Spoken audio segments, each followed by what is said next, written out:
સવારે બ્રશ કરાય, બ્રશ કર્યા વગર ચા નાસ્તો કરાય, નેલ કટરથી નખ કપાય, કચરો ગમે ત્યાં ફેંકાય,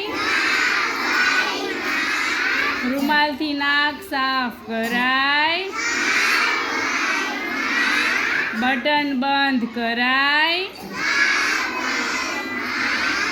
થાળીમાં એઠું છોડાય,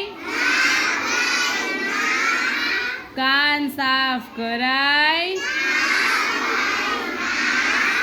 સવારે મોડું ઉઠાય, પાણીનો બગાડ કરાય, શાકભાજી ધોઈને ખવાય, કચરો કચરાપેટીમાં નખાય, હાથ ધોઈને જમાય,